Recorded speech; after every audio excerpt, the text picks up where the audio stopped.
रखो, blood pressure है तो टाइम से दवाई खाओ, व्यायाम करो, अच्छे चलो, खाना ठीक खाओ और ये कोलेस्ट्रॉल कम करने की, ब्लड प्रेशर की दवाइयां खाओ। हो सकता है तुम्हारे ब्लॉक रुक जाए, तुम बढ़िया जिंदगी गुजार लो। लेकिन अगर किसी व्यक्ति की एक या दो नस में टाइट ब्लॉक है 80-90%, तो हम भी उस व्यक्ति को सलाह देंगे कि आप एंजियोप्लास्टी करा लो। क्यों? क्योंकि एक या दो नस में ब्लॉक होने पे और स्पेशली यंगर एज में ब्लॉक होने से वो एंजियोप्लास्टी कराना बेहतर होता है। लेकिन उसके विपरीत अगर किसी व्यक्ति की तीनों नसों में ब्लॉक है या एक नस में भी कई कई जगह ब्लॉक है, या व्यक्ति को डायबिटीज है और मल्टीपल ब्लॉक है, तो ऐसे व्यक्ति को सलाह दी जाती है कि आप बाईपास कराओ। क्यों? क्योंकि डायबिटीज के मरीज में और मल्टीपल ब्लॉक्स में एंजियोप्लास्टी उतनी सक्सेसफुल नहीं होती। बहुत सारे स्टेंट लग जाते हैं, उनमें ब्लॉक जल्दी हो जाते हैं और वो दोबारा ऑपरेशन की नौबत आ जाती है। तो मल्टीपल ब्लॉक है, डायबिटीज है, तो फिर वो बाईपास सर्जरी की सलाह दी जाती है और उनको कहा जाता है कि आप अपनी बाईपास सर्जरी कराओ। तो इस तरह से हम तीन चीजों में डिवाइड कर लेते हैं। नस नॉर्मल निकली तो नॉर्मल है ही, कोई दिक्कत नहीं है। छोटे मोटे ब्लॉक निकले तो दवाओं से कंट्रोल करेंगे, लाइफस्टाइल ठीक करेंगे। एक दो नस में ब्लॉक है या सिंगल डिस्क्रीट ब्लॉक्स हैं, नॉन डायबिटिक है, यंग पेशेंट है, एंजियोप्लास्टी करेंगे। मल्टीपल ब्लॉक है, डायबिटीज है साथ में, तो हम बाईपास सर्जरी की सलाह देते हैं। सर, आपने बहुत लंबा कैरियर किया है इस फील्ड में, आपने असीम संभावनाएं भी देखी इस फील्ड में, तो हम आपसे जानना चाहते हैं कि टेक्नोलॉजी वाइज आपने इतनी सर्जरीज की हैं, आपने क्या अंतर पाया? पहले के ऑपरेशन जो आप करते थे, अभी ऑपरेशन कर रहे हैं या आने वाले टाइम में और क्या टेक्निक्स आ रही हैं जिससे कि हार्ट डिजीज या हार्ट सर्जरीज हैं, it is going to more easier? देखिए, सबसे पहले तो ये है कि हमने जो कंट्रोल किया पुराने टाइम में, जब मैं ट्रेनिंग लेता 90s में, तब हार्ट सर्जरी में बहुत सारे व्यक्तियों की मृत्यु हो जाती थी। ये माना जाता था कि अगर हार्ट का ऑपरेशन हो रहा है तो भैया अपनी लोग बाग विल भी कर देते थे कि हाँ, बहुत ज्यादा था, लोग मर जाते थे, बहुत लोग मरते थे। फिर धीरे धीरे हमने इस पे कंट्रोल किया सबसे पहले कि ये मृत्यु की संभावना को कम करा जाए। और आज की तारीख में रूटीन बाईपास सर्जरी, जो नॉर्मल बाईपास सर्जरी है, उसमें 1.5% का रिस्क है, यानी कि 100 में सिर्फ 1 या 1.5% संभावना है कि कोई प्रॉब्लम होगी, नहीं तो कुछ नहीं होगा। उसका जब कंट्रोल हमने ये कर लिया तो उसके बाद हमने सोचा कि मरीज को और किसी जो परेशानियां होती थी बाईपास से, उनसे कैसे कंट्रोल करा जाए। पहले बाईपास सर्जरी का मरीज 15-15 दिन अस्पताल में रहता था, 20-20 दिन अस्पताल में रहता था। आज की तारीख में एवरेजली डायबिटीज ये बाईपास सर्जरी का मरीज 5 से 7 दिन में घर पे होता है। तो ये ऑपरेशन के बाद होने वाली दवाइयां और उसकी प्रक्रियाओं में जो सुधार आए हैं, मशीनों में, इक्विपमेंट में सुधार आए, उससे ये फर्क पड़ा। और तीसरी चीज हुई है कि हमने ऑपरेशन को पहले मशीनों के जो खून बाहर निकाल लेते थे, हार्ट को रोक देते थे, उसको खत्म करके बीटिंग हार्ट पे, धड़कते हुए दिल पे ऑपरेशन शुरू किए। हाँ, तो उससे कॉम्प्लिकेशन और कम हो गए। अब आज की तारीख में क्या आ रहा है कि छोटे चीरे से ऑपरेशन करें, तो वो भी चालू हो गए हैं, जिससे कि लोगों को जल्दी जल्दी घर भेजा जा सके, कम से कम दर्द हो और जल्दी जल्दी वो अपने काम में दोबारा आ जा सकें। जैसे कोई बिजनेस करता था तो जल्दी से बिजनेस पे चले, ऑपरेशन करने के बाद जल्दी से वो अपने ऑफिस ज्वाइन कर ले। तो ये सुधार आ रहे हैं और नई नई टेक्नोलॉजीज आ रही हैं कि इन ऑपरेशनों को किस तरह से छोटे चीरे के द्वारा करा जा सकता है। सर, देखा गया है कि जो हार्ट सर्जरीज हैं, चाहे बाईपास सर्जरीज हो, ये काफी कॉस्टली मानी जाती है और एक्सपेंसिव मानी जाती है। एक मिडिल क्लास व्यक्ति अगर ये सोचता है कि अगर उसे हार्ट सर्जरी करवानी है, तो क्या ऐसी कुछ चीजें हैं, कुछ ऐसे उपाय हैं, कुछ मेडिकल सर्विसेज हैं, क्या गवर्नमेंट ऐसी सहायता देता है जिस तरह से वो इस तरह के बड़े ऑपरेशन कम खर्चे में मुहैया हो जाए? ये लोग मेरे से कई बार क्वेश्चन पूछते हैं कि साहब बाईपास सर्जरी बड़ी महंगी हो गई है। धारणा बनी हुई है। आप इसको देखिए, 1996, 1996 या और पहले चले, आप ये चले 92-93, एस्कॉर्ट्स हॉस्पिटल दिल्ली में खुला, नॉर्थ इंडिया में प्राइवेट सेक्टर में बड़ा अस्पताल था। तो तब बाईपास सर्जरी की कीमत एस्कॉर्ट्स अस्पताल में 1,50,000 रुपये रखी गई थी 1993-92 में, 1992-93। तब गेहूं के दाम क्या थे? ठीक, कुछ भी होंगे, मुझे नहीं पता, मुझे ध्यान नहीं।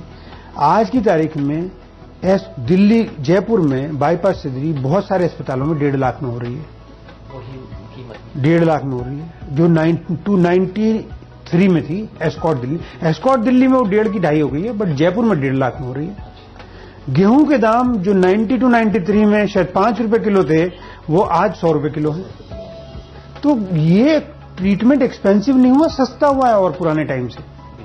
क्यों? क्योंकि पहले बहुत कम ऐसे ऑपरेशन होते थे, ज्यादातर सामान विदेशों से आता था, अब बहुत सारा सामान हिंदुस्तान में बनने लगा, ज्यादा नंबर ऑफ ऑपरेशन होने लगे, ज्यादा अस्पतालों में होने लगे, तो ये तो और सस्ती हुई है महंगी होने के बजाय। और इट इज चीपर। हाँ, पुराने और विदेशों से तो बहुत ज्यादा चीप है। अच्छा। हाँ, ये जरूर है कि कुछ संस्थाएं ऐसी हैं जो मदद करती है, जैसे कि हमारी सरकार ही इतनी मदद करती है लोगों की इस ऑपरेशन को कराने में। सर, ट्रीटमेंट के बाद की अगर बात करें तो जैसे आपने बताया कि आजकल ऐसी टेक्नोलॉजीज हैं कि आदमी 5 दिन के बाद चला जाता है, तो क्या ट्रीटमेंट के बाद वो बंदा फुल्ली रिकवर्ड उस डिजीज से हो सकता है, या वो एक स्थिर अवस्था उसकी आ गई है, उस अवस्था को उसको मेंटेन करना है? आप ये माने कि अगर किसी व्यक्ति की बाईपास सर्जरी हुई और उसका हार्ट में कोई क्षति नहीं थी, डैमेज नहीं हुआ था, तो 6 हफ्ते बाद अगर वो चाहे कि वो कितनी दूर मोटरसाइकिल कार चलाना चाहता है, जो जीवन में करना चाहता है, वो सब कर सकता है। अगर मैं किसान को एक एग्जांपल देता हूं कि अगर आप पहले कसला चलाते थे तो 6 हफ्ते बाद वापस कसला चलाओगे, अगर आप ट्रैक्टर चलाते थे तो वापस ट्रैक्टर चलाओगे, 6 वीक लगेंगे। धीरे धीरे धीरे धीरे हड्डी जुड़ती है, ताकत आती है, दवाइयां कम होती हैं। शुरू में दवाइयां ज्यादा होती है, धीरे धीरे कम होती चली जाती है। और फिर अगर आप अपना नियम नहीं तोड़ोगे, खाने का वही रखोगे, एक्सरसाइज का वही रखोगे, दवाई नहीं छोड़ोगे, तो आप बहुत लंबे समय तक ठीक चलते रहोगे। लेकिन व्यक्ति क्या सोचते हैं कि अब तो ऑपरेशन करा लिया, अब क्या दिक्कत है, वो वापस खाना वैसे ही खाने लगते हैं, दवाइयां छोड़ने लगते हैं। जो शुरू में बड़ी रेगुलर एक्सरसाइज से जाते हैं वो एक्सरसाइज कम करने लगते हैं।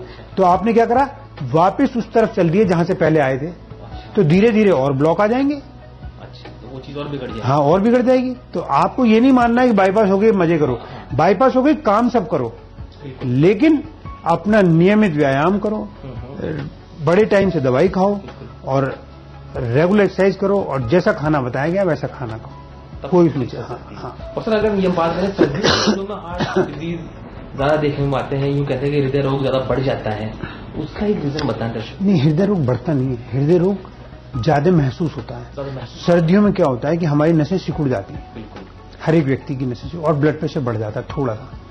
तो जब नसें सिकुड़ती हैं, ब्लड प्रेशर बढ़ता है, तो ऐसी हार्ट की नसें भी सिकुड़ती हैं। तो एक नॉर्मल आदमी को तो पता नहीं लगेगा, लेकिन अगर किसी व्यक्ति के हार्ट की नसों में ब्लॉक है तो उसमें जरा सी सिकुड़न से ही उसको पता लगने लगेगा। तो इसलिए हार्ट अटैक और हार्ट की बीमारियां विंटर्स में ज्यादा प्रेसिपिटेट होती तो बहुत दिन में, गर्मियों में भी है, लेकिन गर्मियों में पता नहीं लगता, सर्दियों में पता लगने लगता है। और दूसरा, सर्दियों में हमारा खाना बदल जाता है। तीसरा, हम व्यायाम कम कर पाते हैं, क्योंकि सर्दी है, सुबह घूमने कौन जाए, 5-6 बजे पार्क में नहीं जा पाते। तो ऐसे मल्टीपल फैक्टर हो जाते हैं, इसलिए सर्दियों में ज्यादा पकड़ में आने लगती है, तो चीजें बढ़ जाती हैं। हाँ। सर, जाते जाते हम आपसे चाहेंगे कि आपने इतनी सारी अच्छी बातें बताई, इस रोग के बारे में, बचाव के उपचार बताएं, तो इस दिल को कंट्रोल करने के लिए अगर समराइज्ड वे में हम पूछना चाहें तो आप दर्शकों को क्या मैसेज करना चाहेंगे जिससे वो हार्ट डिजीज से बचें, और हार्ट डिजीज हो जाए तो उसको प्रिवेंटिव ये उपचार करें और अपनी जिंदगी को बेहतर बनाएं? समराइज्ड वे में आपको संदेश देना चाहिए। सबसे इम्पोर्टेंट है अच्छा स्वादिष्ट घर का खाना, रूटीन खाना, हरे पत्ते की सब्जियां, सलाद, दाल ज्यादा, रोटी, आलू, चावल, चपाती कम, घी का प्रयोग बहुत मिनिमम, बाजार का खाना जितना कम हो सके कम, मिठाइयों का सेवन सिर्फ त्योहारों में, ये नहीं कि हम रोज मिठाई खाएं। नंबर 1 यानी कि खाने पे कंट्रोल। नंबर 2, रेगुलर एक्सरसाइज, हफ्ते में 5 दिन प्रॉपर वॉक करने जाएं 4 किलोमीटर की कम से कम। ये बहाना नहीं होना चाहिए था कि मैं रात को थक गया, मेरे को नींद आ गई। ये बहाने 5 दिन में से 2 दिन कर सकते हैं, 5-7 दिन में से 5 दिन एक्सरसाइज करनी है। तीसरा, सिगरेट, बीड़ी, इन सब चीजों से दूर रहें। तंबाकू, ये सब चीजें नुकसान करती हैं, हार्ट की बीमारियों को बढ़ाती है। चौथा, अगर हमें डायबिटीज है और ब्लड प्रेशर है तो इसकी बहुत अच्छे तरीके से देखभाल करें, प्रॉपर दवाई लें, जिससे ये बीमारी ना बढ़े और हार्ट की बीमारी ना बने।